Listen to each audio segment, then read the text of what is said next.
am so paced. We are live. Hello, everybody, and welcome to the pre-show of the Maritime Paintball Podcast with our very sexy special guest, MechTactical. But first, a little bit of my business to get the monkey off my back. I want to thank everybody for being here tonight. We have the Rip King, always helping me out with the best smoke in town. Castle Glass, hooking me up with the best weaponry. The Canadian cunt. You can't see her, but she's on my forehead. We love our cat. She's the best in the world. What else? Brad and I can talk about the game at Atlantica this weekend because the Tactical Outlaws are throwing on a winter game out at Atlantica in Hillsborough. It is a kick-ass little outlaw field. I love those guys. Aaron is sick. They've got the nicest, without question, staging area. It's like a barn inside. It's nice and warm. They got a fireplace. Usually get some food. A lot of fun. Get that itch out from the winter. Ryan, hello, sexy. It's nice to see you, buddy. I appreciate what you made for me. He made me a band, and I'm really excited because I really want to get it. What's going on, boys? Oh, we're so happy to have you. I'm excited tonight because we get to talk about my favorite scenario game I've played yet, and that's Honey Badger. Operation Honey Badger. The game we thought was dead. No, nothing is dead in paintball. Like everything, it comes back every few years, and we just needed a year off. Go learn a new hold, come back, and we're going to talk about that. We're going to talk about that tonight, which is going to be sweet. It was a year off, wasn't it? Yeah, I think everything took a decline last year, especially with MagFed. Well, you know that MagFed is its very own funky little sport. Oh, there we go. Excellent. I get my stream up. I can keep an eye on my comments when they start rolling in. Very nice night. The game we thought was dead. Go away. No, Ryan, why are you talking? That sounds familiar. Yeah, I know. He sounds like an arsehole. Let's ignore him. What's Brad doing? It's like we got a little fishbowl here because they can see Brad. He's waving his arms. He's telling me to keep going. Oh, MagFed last year. Oh, MagFed last year. I didn't play any. To my great shame. There just wasn't really an opportunity to do so. But this year, I played one game of paintball last year. I know, and it wasn't with me, and I was very sad. I organized one game, and I played one game. And to be honest with you, it revolved around the closing of PRZ. I just lost it. For a lot of us, we just lost it. When PRZ closed, paintball, for me and a lot of my friends out here, actually, it just kind of dipped. We didn't. I really want to go to the compound. Everything I've heard about it makes me want to go. And you know my love of D&D and all things nerdy. So a really good story is going to make me happy. You want a story about Operation Honey Badger 11? Oh, I know there's going to be a story, and you are a good teller of them. All right. Here it comes. Hang on. Hold on. We're going to let Brad do his thing because that's really the best part of the show is when Brad shows up. All eyes are on Brad. Yeah. All three of us are just like watching Brad, enjoying like that beard just flap a little bit, arm up, and no, you're muted, homie. Ladies and gentlemen, welcome to episode 433 of the Maritime Paintball Podcast, coming to you live on 97.9 FM CHSR and Facebook, YouTube, and Twitch at Maritime Paintball Podcast. How is that for an entrance? You sound amazing. I know, it's amazing. It's because I have an entire radio station at my disposal. We are the only podcast and radio show dedicated to the fantastic sport. We're the only radio show dedicated to the fantastic sport of paintball. There's plenty of other podcasts. All of them are awesome too, so you should go listen to some of our affiliates. Right after our associates. Oh yeah, well listen to ours first. We're live, baby. And anything can happen when the show is live because we have Brad's favorite feature, a call-in feed. We have open phone lines, so you can call us at 506-453-4979, and let's chat. Get on the air. Let's hear what you got to say, because we're going to be talking with our boy MechTactical, also known as Ryan Bell, or also known as that guy who shouldn't be there. And what the hell is that on his workbench? There are several things on his workbench. Anytime at his Franken markers. So I have night vision, thermal, contact 3s, all fully functional. Such my airsoft, my paintball. I would my kingdom for the soundbite of Homer. Just nerd. And it's okay because I am too. I'm a terrible nerd. Oh, By the way, for those on the radio, I like am killing your king of paintball. That's right. And you spell king all caps because that's how you spelled a man name. And this is our beautiful friend, Brett Odell.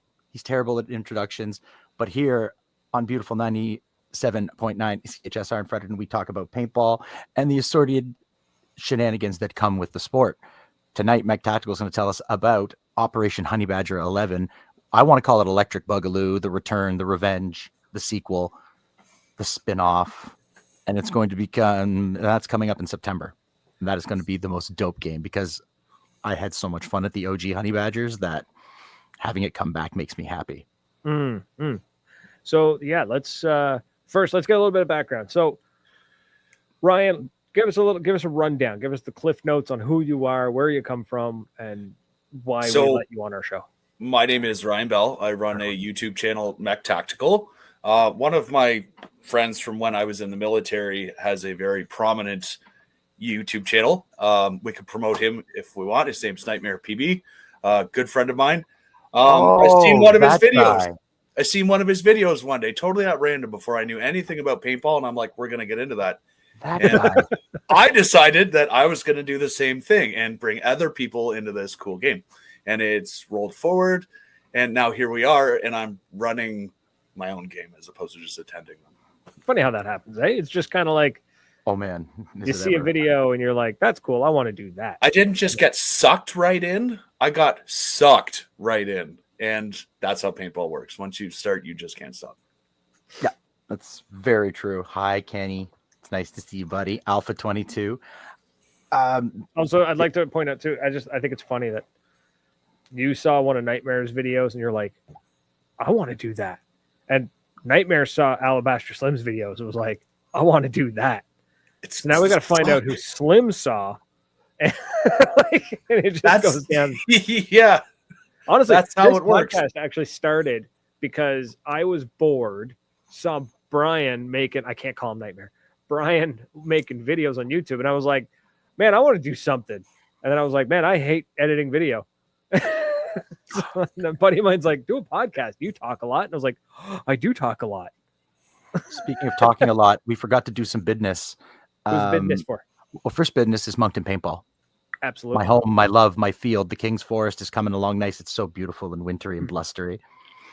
Also, we have, I mentioned it on the pre-show, but since we're on beautiful 97.9 CHSR in Fredericton, anybody listening this weekend at Atlantica in Hillsborough. Recreational Center. Thank you. Atlantica Outdoor Recreation Center in Hillsborough are having a winter game. It is going to be a blast. Those guys are awesome. They throw in a fun little game. I believe it's the Siege of Warsaw. So pew-pews for these guys love their mag fed. So it's a blast. It's good just to get yourself out there, get a little bit of vitamin D, get some exercise. Please do it. Just please. Someone plays mag fed. Bring it back. We need that love. Who else are we thinking of that we need to give love to tonight? All the mag fed players out there. All my brothers. I miss you all. We'll see you all very soon. Sorry. I can't unsee what I just saw, Ryan. I'm going to let it go, and we're just going to keep right on going and tell us about Operation Honey Badger. It didn't go up that high. Dude, Ryan, I it's swear the to God. framing. It's the framing of the webcam. Oh, I'm sorry. That was straight across, by the way. It just it was like Ryan, I was like, I have a drop button, man. You want to see how quick? That'd be a first, wouldn't it? It would be the first, but my name is Tonka Tactical. You would actually be, if I did that, you would be the first guest I've ever kicked off the show. Oh yeah, we'll do that anyways. Okay, so no, we do not support fascism in this house. Oh yeah, not a chance ever. No, we're just razzing you. We're just razzing you. So, man, why MagFed? Why do people play MagFed? Because when you and I, they're tougher than airsoft players. When you and I first talked, you kind of called it LARPing. And I gave some resistance to that at first. So we're talking like 4 years ago, right? It depends. So it depends. It is evolving now that you've got meg-fed games like Operation Honey Badger, where that is more of a mag-fed game, not a milsim game. Right? Like it's because you got the dudes running around with the EMF 100s, you got the guys running around with the pistols. That is not simulated military. But the milsim stuff, yeah, that's LARPing. And, and what I was gonna touch on was, I think now that it should be said that is totally okay if that's who I you never want said there was to be anything for wrong a with day. it. And I would encourage other people to try it out. I had a roommate. He actually worked for me at Walmart for a time, and then he became my roommate for a year. And then he did actual proper like medieval LARPing, where LARPers. There's they didn't put on that. armor or anything. Like he didn't do like the whole armor or anything like that. But that man had like 5 or 6, like they were basically broomsticks with foam strapped to them, and these people beat the hell out of one another. Oh yeah, man. Like weapons and stuff. That stuff's there's nothing awesome. wrong with it. Just a lot of fun. As long as somebody admits that it's LARPing, I'm good. I'm golden. As long as you admit it, that's all you have to do. You just need to bite the bullet and admit that you're a nerd, 100%, and that's okay 100%. because I've got the enterprise back there, man. Like there's nothing wrong with it. There's nothing wrong with it. Just it's my issue has always been with the guys that forget that it at its core it's supposed to be fun and it's a game and it's supposed to be, at the end of the day, it's supposed to be a positive experience. You can still go through hell and go through.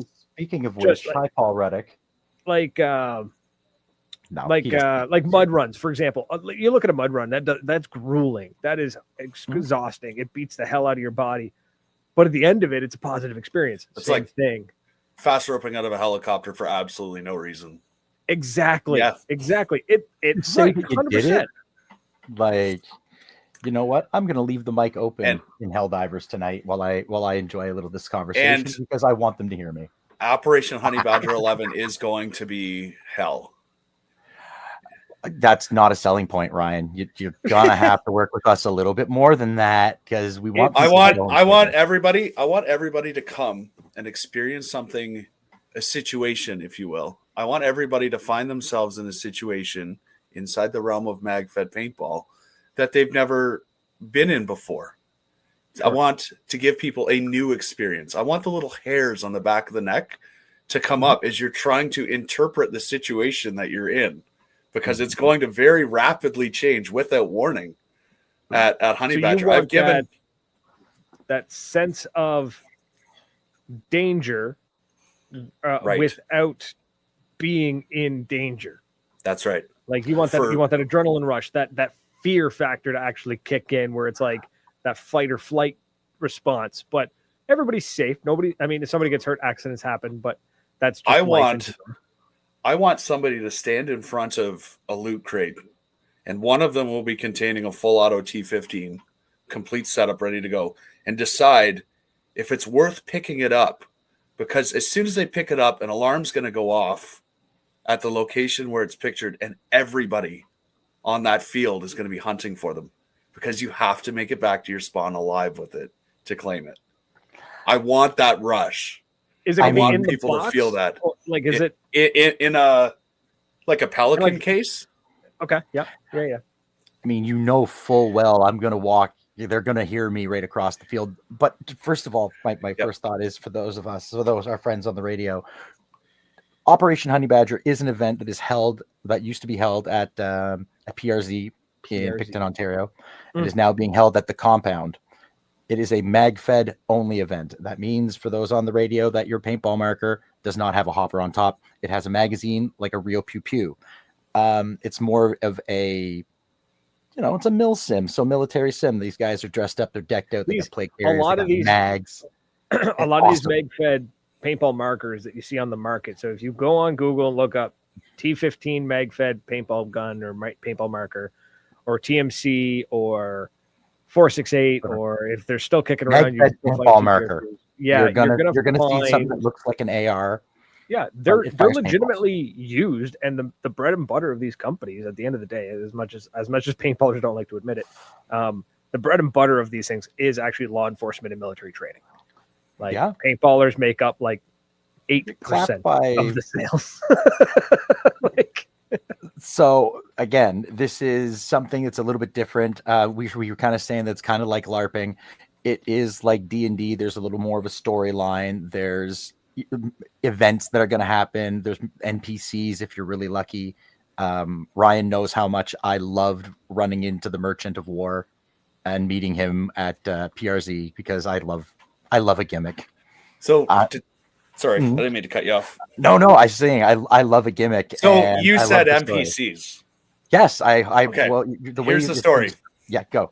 September 26th at the compound this year, there's going to be a fictitious train wreck of military supplies that this train will be carrying military supplies. This train wreck is going to happen in a town called Grasnovia at the compound. And being a Slavic nation, there's private military contractor companies out there that realize they can happen upon this, and it is worth a lot of money. Ooh. So you're going to have Company A and Company B battling each other, not necessarily as red versus blue, but Squad A, B, C, and D, so on of Company A, whether they choose to work together or fight amongst each other against B. So it's kind of like fun.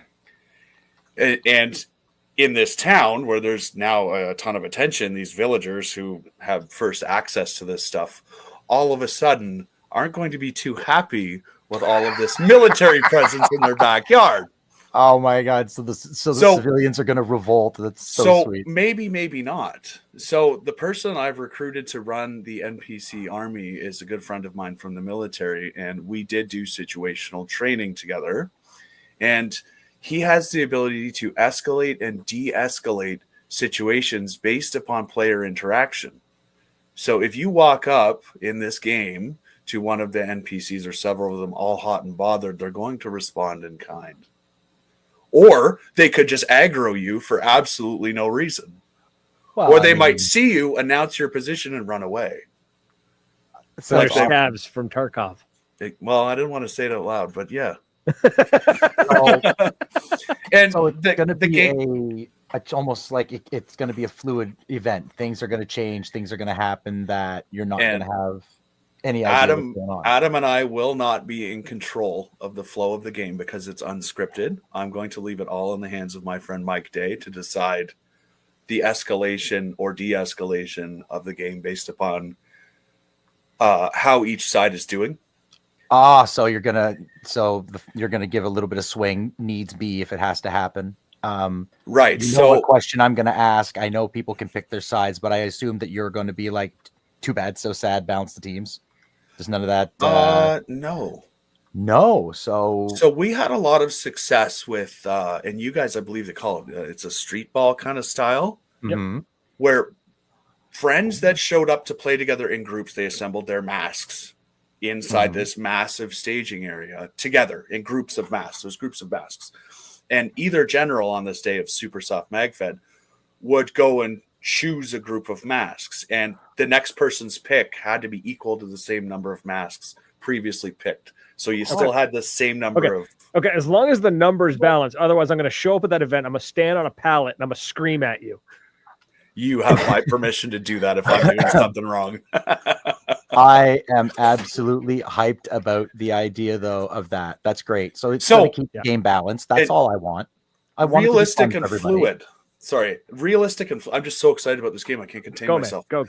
Realistic and fluid. If you aggro these villagers, word is going to get back to Mike that some of his people were taken out for no reason at all. So if the villagers go out and aggro and then come back dead, obviously Mike's going to go, yeah, well, you deserved it. But if they come back victims, Mike can then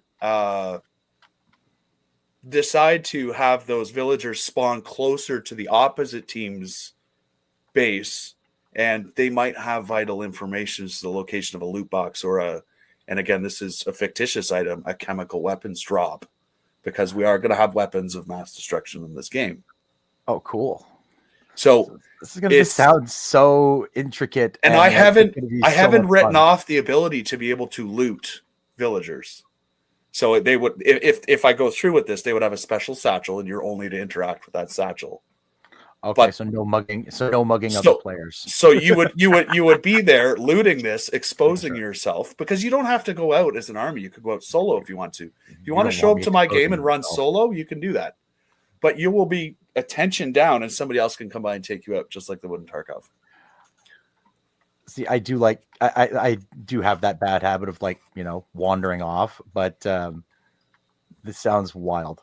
It was controlled mayhem at Honey Badger when we were playing, just because for me, because I just kind of go places and I find people that I find interesting and fun to link up with, and that's how I met the NFT guys, because I just, as Lead Farmer kind of chirped me that I don't stay in one place too long, and also every time I was with Lead Farmer, he was like pushing me into a position where I was going to get shot in the back. I wasn't a fan of that, but so I like to go around. You're very sneaky when you're on the field. You've come up behind me a few times and I had no idea you were there. It's not intentionally sneaky. It's Towley energy. And I just kind of wander off. He unintentionally, not unintentionally, he appears to dead man walk. He's not. He's just so relaxed and nonchalant while moving from point A to point B that people assume he's not in play, because he's just towling from point A to point B. I want to see people. It's the perfect guys, right? Right, and that's the thing. And it's not a legitimate dead man walk. He's not cheating. He's not like trying. If I get shot, and that's not the game, I will walk back every time. Oh yeah, and I've seen it happen where people have just taken pot shots at him. But that's what it is. It's Towley energy. It's literally he doesn't know where he's going. So, and he doesn't know what he's doing. Well, also, whenever we're playing big games in Ontario, I don't know the fields. And it happens in Nova Scotia. When we played Hypersports, I don't know their field. So I just kind of wander around until I find something entertaining. And I insert myself into that action. That's how the kitchen fights happened at PRZ. I just kind of hung out by the little box for a while and chatted with the ref. I hate that box. I love that thing. That kitchen was so much fun. Death trap. Anyways, so yes, sir. At the compound, tell our friends on the radio. Those are fantastic listeners that are watching us on Facebook and listening on Twitch. A lot of them kind of know what the compound is, but for our friends on the radio who are in Fredericton, New Brunswick, listening on beautiful 97.9 CHSR, I want them to go play in Ontario and then go there and see what I've seen and bring some of those people back here. Because more MagFed is better for everybody. What is the compound? Please. So the compound, as described in my videos, is a 200 plus acre a 200 plus acre field combined of sand, trees, marsh, hard pack roads, and it is all simulated battle space. There are several towns. There are several trailer parks, objects. It's like a mock village, and it's really big. And it was built by players, airsoft players. Also, some of the MagFed community is bucked up to help out. But it's built by players for players is the slogan. And the owner really has his head on his shoulders and has the beat of every single crowd I've seen him enter. His name is Michael Massacott. His call sign is Magic, and I fully believe that he has earned that. Everything he touches turns to gold. Nice. That's the compound. Yeah. So like it kind of came out of nowhere for the world of paintball, because it's been around for ages for airsofters, right? And he's only recently opened it up to paintball. About 2 or 3 years. Yeah. So last year was a solid year. There was something happening every weekend on the compound. Yeah, well, that's when it caught my attention, because it kind of just came out of nowhere. And that's when I noticed. I was like, this guy's got a killer field, and he's not telling anybody about it.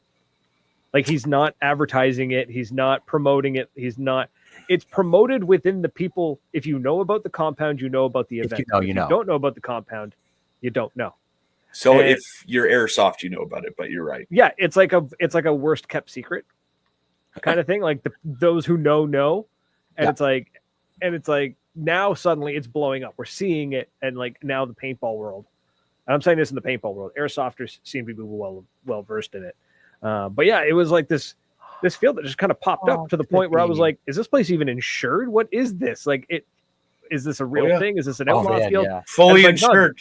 Yeah, I was like, no, the dude's been in business for years. I'm like, where has he been? Drones, tag grenades, vehicles, tag launchers. It's all on at the compound. Ryan, don't forget to tell them the rules of the compound, meaning the rule of 2 players. Right. I wanted to get the compound. So, I wanted to explain what the compound was. There is a 2-person battle buddy rule at the compound. So if I bungled up earlier when I said if you want to play solo, it isn't exactly possible. You have to have 2 people because of the size of it. And it's in Northern Ontario. So if you come across a bear or you fall and break your ankle, shouting as loud as you can, there is a chance somebody may not hear you. So you have to have a battle buddy. No wonder. Okay. And in this game, you're going to want to have a battle buddy because you get 1 res applied via tourniquet action. You have to actually hold the person for 30 seconds and you can't self-revive. So it makes sense to have a battle buddy. Yeah, that makes sense. Yeah, in a field like that. He's good at making people think that when he's walking, he might be out, but never really is. I've watched him do it, and anyone who thinks he cheated, come talk to me. I gotta go give Cliffy a big hug because he'll also call my ass out if I do it. So 100%, I would. Absolutely. I would. The spirit of the game is to not be a douche. So what's your plan? So it sounds like the Operation Honey Badger is going to be, like you said, it's going to be, you're not scripting, it's an unscripted event. It sounds like you've got a good plan to balance the teams because at the end of the day, it is a game. And you don't want what happened at Honey Badger 10 where it was 25 versus like 200. And that night game. That night game was brutal. That night game was brutal. I did have night vision though, so he had fun. The difference though is that Tom looks after himself. I look after players. That's everybody else was upset. I'm like, fine, target rich environment for my team. I don't care. You and I had a blast because you're like, just put out your flashlight. That's how we're gonna spot them. Oh no, the night game was wild. That was that. But it was the next day when I'm standing on the bunker and I'm looking and I'm like, oh, there's 30 blue and I can't count all the red. That was a problem. So it's nice to hear that you've got a really good way. I like that way though of like your friends stick together. It's like, oh, we're going to take this group of 6. Okay, well now you have to pick 6 players. It's paintball incarnate. Friends go to play with each other. And what the hell is the point of signing up for an event, showing up with your buddy and not seeing them until it's lunchtime? Yeah, no, for sure. And I like that the way they do that. And they even do that at Commando. It literally gets to the point where it's like, okay, everybody who's blue on this side, everyone who's red on this side, we kind of eyeballed it from the stage. And we're like, we need like 20 players from red to move to blue. And then you'd see 2 groups of friends who were just like, yeah, we'll do it. You know what I mean? Like, as long as they get to stick together. Yeah. So I really like put your masks in a group. So there's 2 ways to win Honey Badger. You can win as a team and win individually, but you will need your help as a team to do it. So we're going to have kill confirmed. Mm-hmm. You die, you drop us something. I haven't figured that out yet. You'll drop us something. It'll get collected by the other team. If one person's running away with a bunch of somethings, kill ID markers or whatever, and they get hit, you can recover those kill ID markers for your team. You get them back. The enemy doesn't get to keep them, right? Cool. I dig that. And you can win individually by happening upon a loot box. Because I mean, you guys get to take home whatever I can get through our sponsors and anybody that wants to help us bring MagFed back to life. You know, Takamo kits, markers, vests, tacos. I got a night vision rig I'm giving away. I'm gonna put in a box. I was thinking about putting a 3D printer in a box too, like an Ender 3 V2, because 3D printing and MagFed's kind of a thing. Like people like to make accessories and stuff. People are modding the hell out of MagFed. Could you imagine? You have no idea what's in the box because it's locked. And Adam and I will have the keys just for official purposes. You bring it back to the spawn and we'll open it. And then there's a 3D printer in the box. That's cool.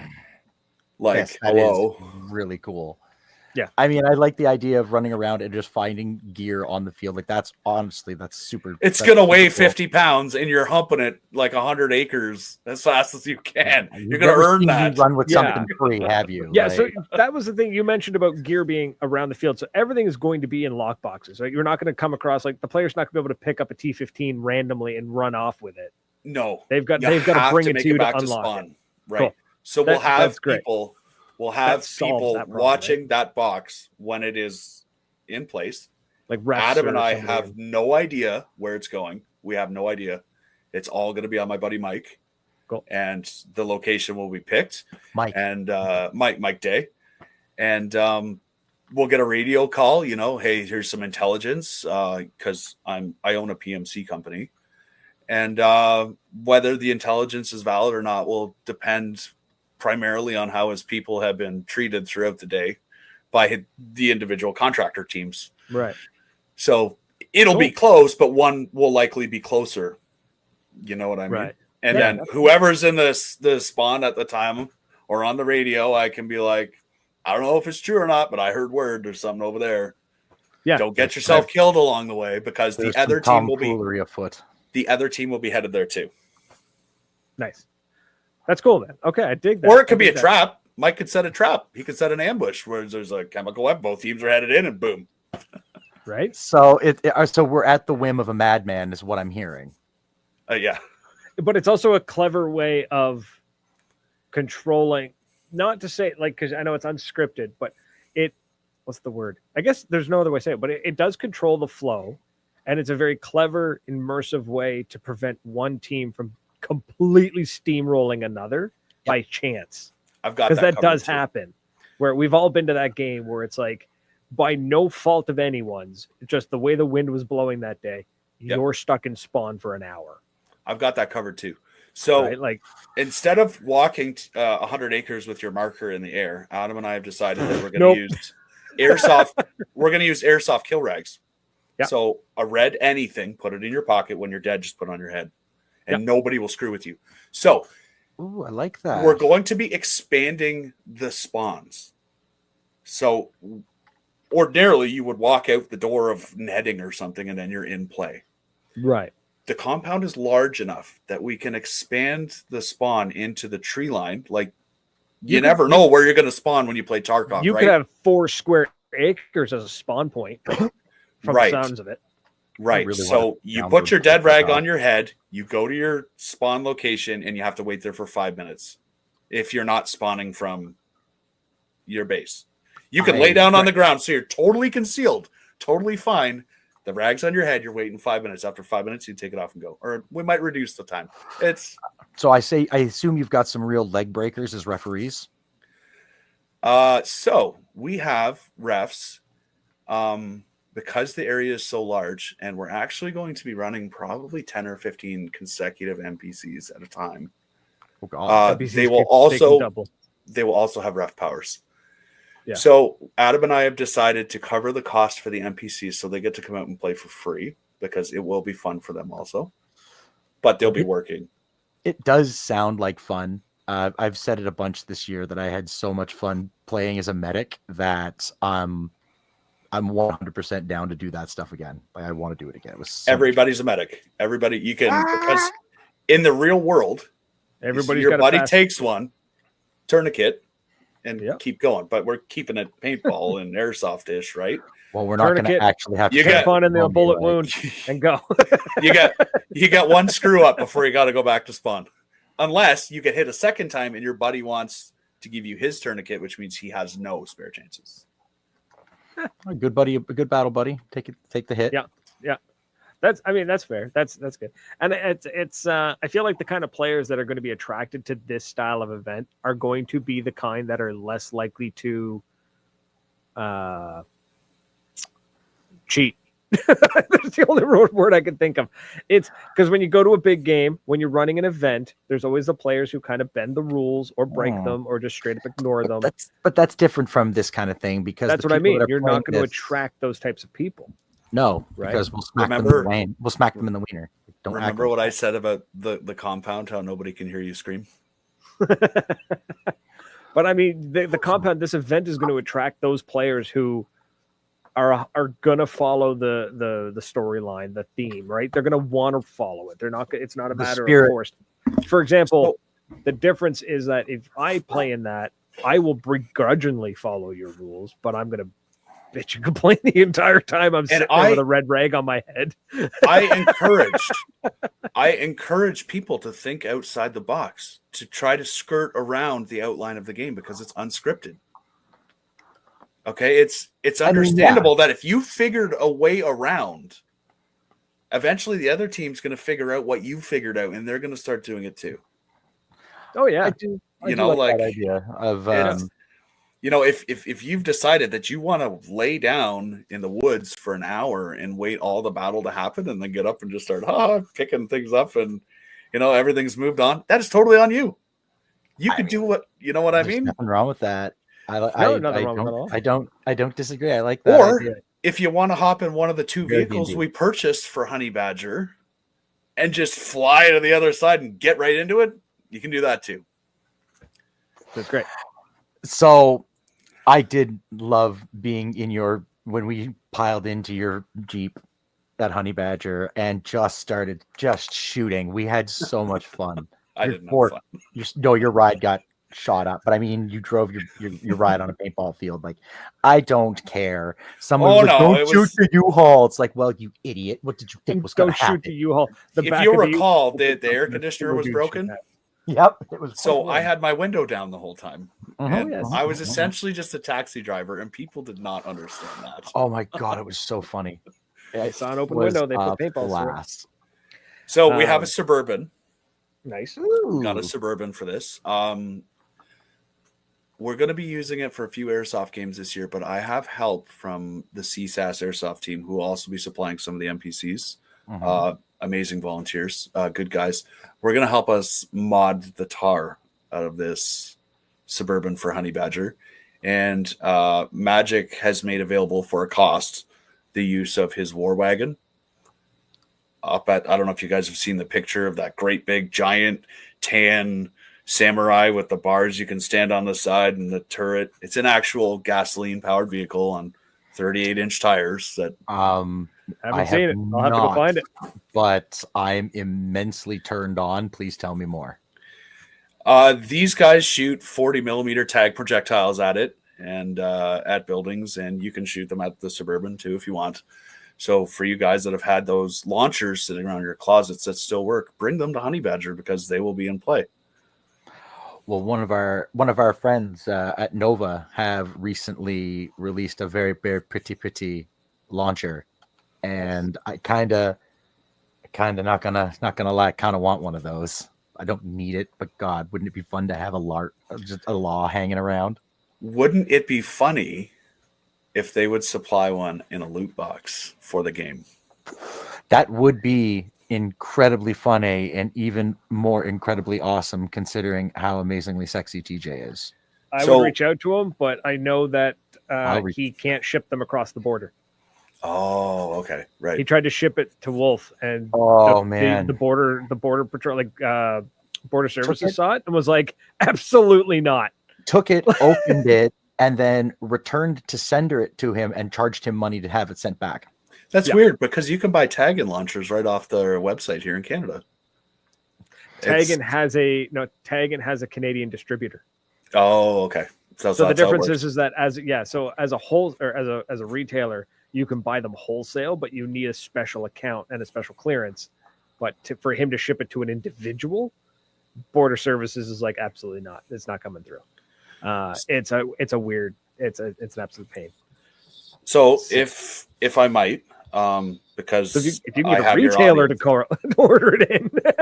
Hey, Adam, what are you doing right now? Right. So we preached at Supersoft MagFed that if things went well at the compound, we would look into doing more. And we won the owner over to the idea of doing MagFed paintball games. So Jesse is going to be running some very amazing games up there this year. If you can't make Honey Badger, at least check out the compound. Oh, yeah. And if this Honey Badger goes off without a hitch, I would not be opposed to running another one. 2 honey badgers a year, you mean, or one a Two year? at the point. Like do another One a year, like upscaling each year. Because t-shirt launcher. You're right, with Cliff. with the compound, the sky is literally not the limit. And I would not be opposed to seeing how far we can take this. I want to take everything we know about airsoft with my experiences, everything I know about MagFed, paintball, and merge them together. I've said before that airsoft and MagFed are just strange cousins. Mm-hmm. They are Very They're much, not far apart, and the mentality. And I say that for all the good things, because for all the good and the very few negative, they're so similar that why not? They should all join and swap over. There's, like I keep saying, there's not enough players for MagFed. We should all be share all the judges and all in our pockets and get more people would be nice. And for all the people that are thinking about traveling and coming up, within 30 minutes travel of the field, there are several 3-star, 4-star hotel motels and a slew of Airbnbs that you and your buddies can rent together. If someone were to want to camp, oh yeah, there's camping available. PRZ 2.0. You're not allowed to bring your own firewood. Firewood is supplied for free because they want to protect the forest. We have a problem with the beetle. The elm tree beetle, or the elm beetle, or the what are they called? ash, or the ash spruce tree. beetle. One of them. Yeah, I'm very. we have a thing here in Fredericton for the elm. The elms warms my heart. So we have a good thing. We have a good thing going here as a community. You know, if we take care of it and we don't dump on it and we prop it up and keep it going. So nothing but good things. We've got about 20 minutes left. I want to dig into, because this is very hopeful. It sounds like it's going to be a great event. Like I said, I am very, very torn between this and Canadian Legends. Assuming I can go to either of them. I actually do have a bit of a plan. I have a conversation I have to have with somebody tomorrow, but if that conversation goes well, then my entire paintball year could actually change. But we all know MagFed has suffered greatly the past 5 years. A little slow from what I understand. A lot of people blamed COVID. I think, I don't know if it really was COVID that did it, because the rest of paintball came back. It's coming back. Sorry, it didn't come back entirely. It's fully there yet. But COVID finished, the fields opened up, and we're seeing more of the old guard coming back with the autocockers, the automags. The older gear is starting to come back, and they're just like, I've been out of the sport for 15 years. I'm coming back. But MagFed never came back. It just, it died one day, and it was just like, okay, cool. Come back. There was that's what I mean. Yeah, there was a brief resurgence, and then C21 came out. So there was C21 did nothing to paintball, though. It scared a lot of people into selling their gear on the used market. Which, to me, that tells me that, never mind, I'm not going to get into a political rant. But if C21 scared you into selling your gear, that means you were completely uneducated on C21 and how quickly bills can go through the Senate. Anyways, that's a fault of the education system, not of the individual. I can agree. I bought a lot of stuff on Kijiji. Yeah, because C21 was, we're gonna get rid of the imitations. Cool. 68 caliber barrels are not imitation. Airsoft had something to worry about because they had actual licensed gear. Like, yeah, 1-to-1 with the actual word on it from it says 5.56 on the side. Right. It's an actual. My Colt 45 was very much a very similar replica. Is not a replica. Anyways, it was fine. It turns out nothing ever happened. So C21, big threat. Nothing came through. Paintball's fine. But the players didn't buy their gear back. No. They didn't come back. So what happened? And that's what I want to understand, because PRZ was still around until just last year. Hey, Rhino, what's going on, buddy? That was it. So Cliff's got a point. He says, I don't think most fields won't do. I think his autocorrect is coming. Just MagFed because of paint sales. I've always said that's always kind of been sell tag rounds. Sell field fees. To walk on the field at the compound for a premier airsoft game, the ticket is $125 just to get on the field. Because you got to make money. Got to make money. That's one thing I've never understood, and maybe that's man's got to eat, Mr. Leahy. A man's got to eat, right? And like that's one thing. Like a lot of fields, their whole business plan was built around paint sales, which is fine when you're doing hopper and speedball and rec ball and woods ball. But when MagFed players come along, it was like, oh, okay, cool. There's a field fee, or you figure out a paint price by the bag that makes it profitable for you as a field. So it's like if a MagFed player shows up and is like, hey, I only want one bag of paint. I'm going to play for 6 hours. You're like, cool, man. That's a $70 bag of paint. Do you want a whole case? I'll sell you the whole case for 80. Just as I would sell that guy over there a case for 80. Or maybe I guess Ontario would actually be closer to 100. So anyways, that's on the fields, but more. That's right. You guys get screwed hard on paint sales. Nobody in the Maritimes makes enough money to be able to afford more than that. We wouldn't be able to sell paint. So you're right. It was dying. Yeah. But in the States, it was booming. That's because the States have they innovated. They innovated. They changed. They adapted. They kept trying new things until they found something that stuck, like the ATAC system, being able to score points remotely. Yes. Sorry. Yeah. Stuff like that. Stuff they're working on at the compound to try to get that installed. That's been something I've heard in conversations so many times. Are you guys buying ATAC systems? Or are you buying the or are you doing a DIY system? I'm not sure what they have. Do DIY. I don't work for the compound, but don't drop that kind of cash on a branded ATAC system. Like you can build the same thing out of a Raspberry Pi for like $80. Oh yeah, we've got some pretty interesting toys, like the which is awesome. I love that too. Like that's cool. Like you're bringing that in. You're bringing it in. The gadgets. So gadgets are so much fun. Here's an example of how MagFed is going to change here in the future. We all communicate using radios, right? Baofangs typically, even though we're not supposed to. Yes. The RCC rules actually state this little device here called a Tiny SA Ultra that you can buy on Amazon for $150, $200 will allow you to listen to every single Baofang conversation. So MagFed has become more than just running out and shooting your friends to now spying on the enemy and their plans. A full-on spectrum analyzer. So we're evolving. Our American friends have already done this. And we hope to bring it to Canada. I was hoping to make a video to show people how all this stuff works. And we're going to be making stuff forwards. And I think, not to toot my own horn, but Honey Badger is going to be a very small step forwards into what could be a very creative and bright future. I wouldn't say small. I'm going to say it's going to be the first. Maybe the first step in the free. You know what I mean? Like, don't limit yourself. It's not going to be a small thing. You're putting on an event that I've never seen held in Canada. I mean, I don't want to take anything away from Jesse and the Raid series. They have a very good thing going on. They do, but they don't have. That's their own thing.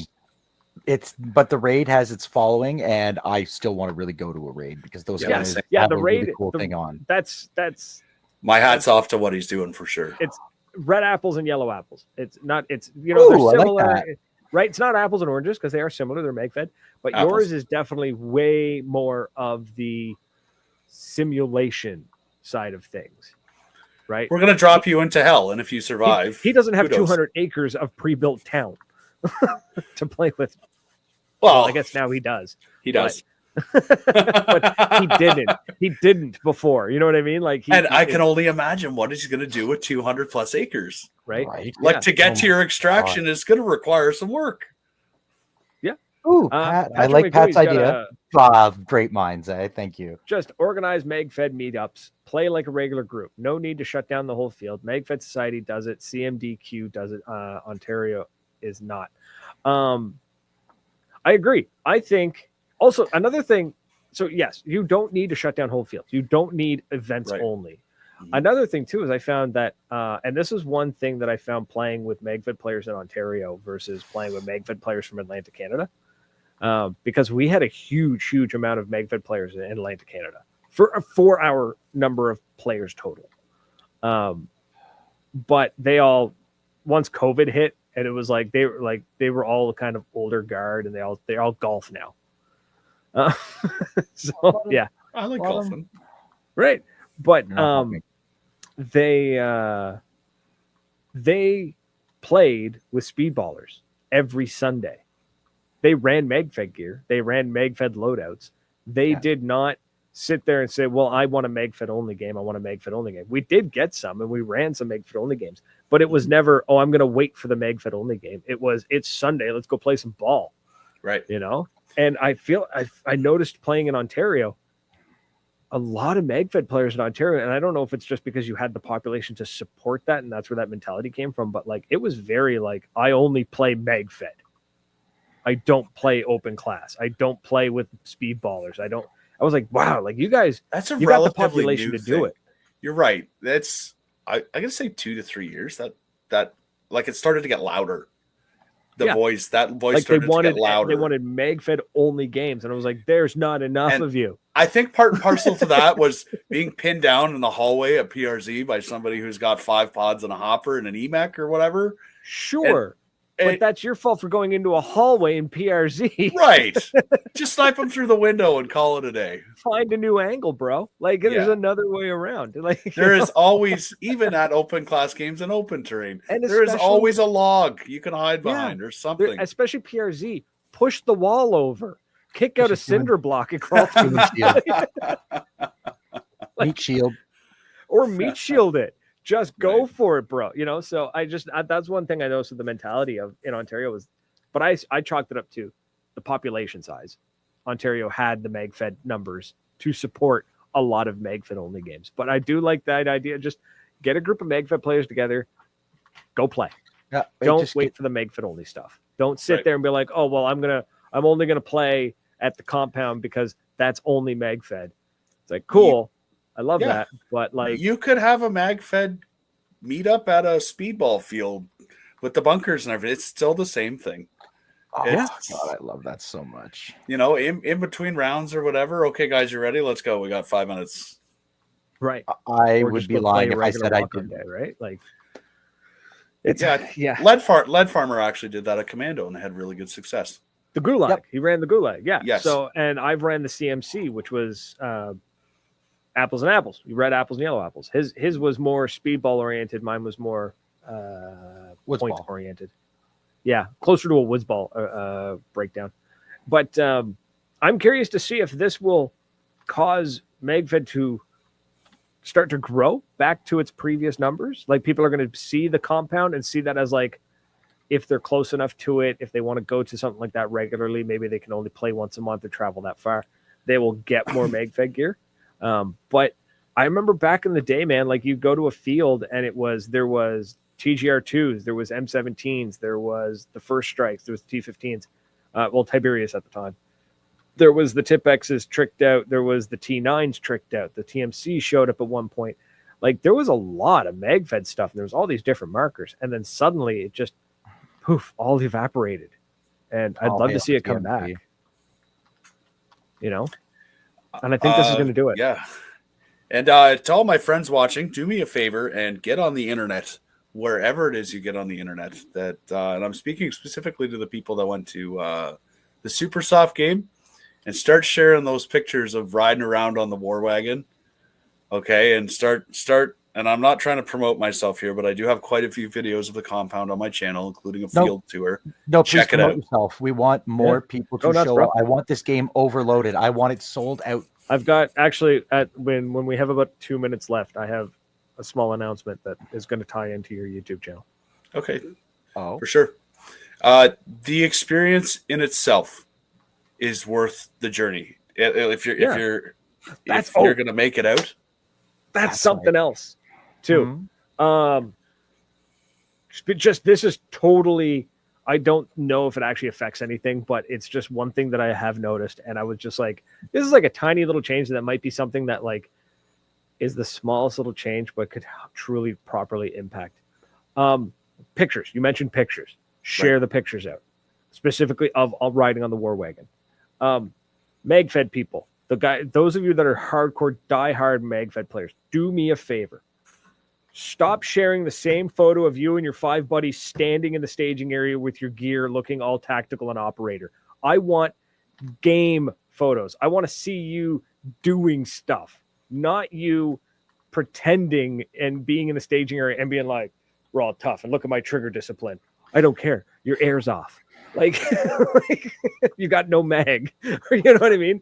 But show the cool side. Show the action side of MagFed, because you don't see it anymore. Oh, Dan, thanks for telling me you're in sunny Tampa, Florida. And start, even if you're sharing photographers, Love Day Photography, Ashley Day, Canadian Cunt. There are so many. And I know I'm forgetting at least 5 of them. Colin, Greg. Yeah, share their work. Share the work. Share the cool photos. Sheldon's. I know he doesn't do MagFed, but I don't care. Sheldon does do MagFed. He does do MagFed. He was at Honey Badger. There are so many photographers out there, and I know I'm forgetting some Animal Pack. They do photography. There's just everybody. I do apologize. Yeah. It's been a year since I know. Really played. There's a lot of them. It's the photographers out there, but that's what I'm saying. Like, don't just share the photos of you standing there with all your gear, looking all like the cover of a Call of Duty game.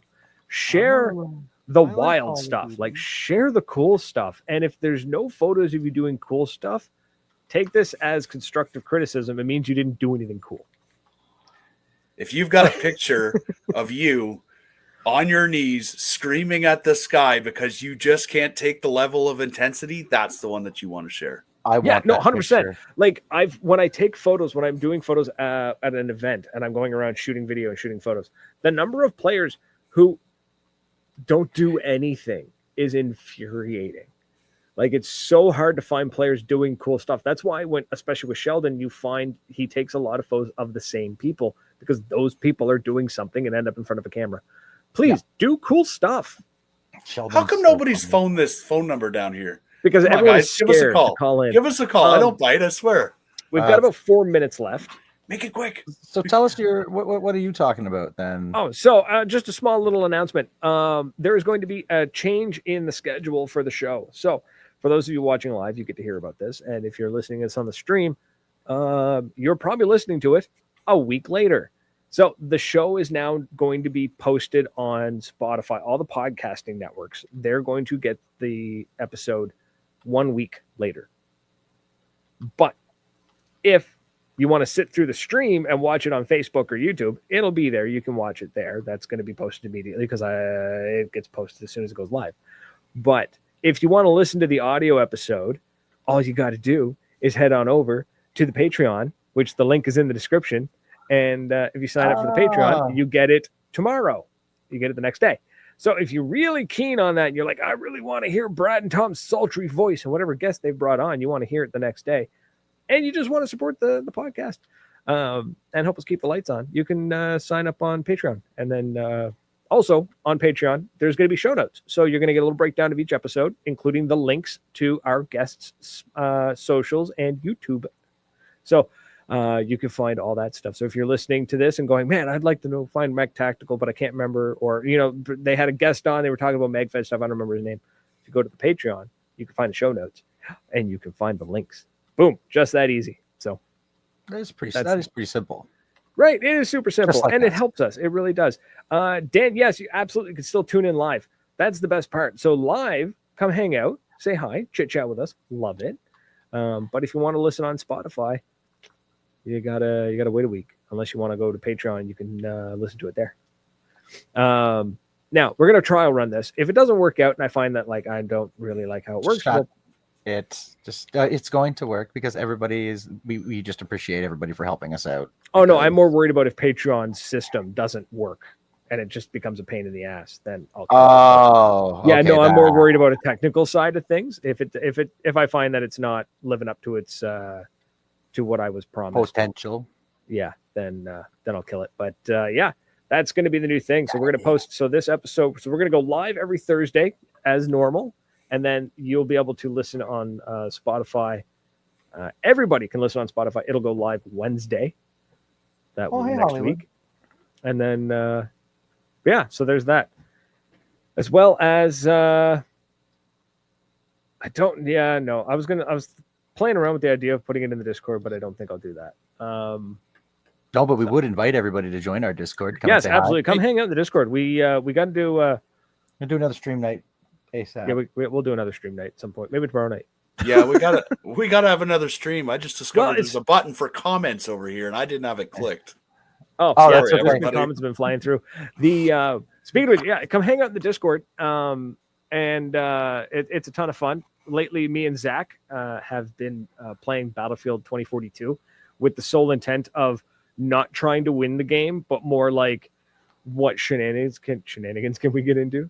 Like I would have played, but you know my opinion of EA, and I am not signing up for another bloody launching service on my machine. I am so done with every company having its own friggin' launcher, and EA is intrusive. So with 2042, like what we were doing yesterday, riot shields. We were running around with riot shields and lever action. Because so stupid. If we're talking about video games, if I may, I really don't promote video games that much, but I've taken an extreme liking to Arena Breakout. And if you want to, it's a better, in my opinion, a better version of Tarkov. It is completely free and totally playable. If you want to download and try the game, my name is MechTactical in the game. You add me in your little friends box, and I can carry you through. All right, we'll try it out because I tried Tarkov once and then realized I was like, I need 15 fingers to hit all the buttons that I need to hit. I was like, I'm done. I was like, no. Yeah, I always wanted to try Tarkov, but I didn't want to pay and find out that I hated it. So I'm down my thing with for Tarkov, what killed it, was it Tarkov or Arma that killed it for me? Where it was like, oh sweet, night vision scope, no battery. So that sounds like Arma. I'm not gonna lie, that sounds like Arma. I was like, I'm done. This is garbage, and I uninstalled it. And then I went and played Call of Duty or something. So, but that's it, folks. We're out of time. We appreciate everybody. Thanks for listening to us. Yeah, Ryan. Thanks for having me on, boys. Thank you. Absolutely, and we'll see what happens. Hopefully, one of us can make it down to Honey Badger, and or both of us, or we'll see how things go. We'll figure out how this whole thing is going to happen. It's going to be sorry about the conflicting dates thing. If you want to go to Adrenaline, and this is for everybody else, go.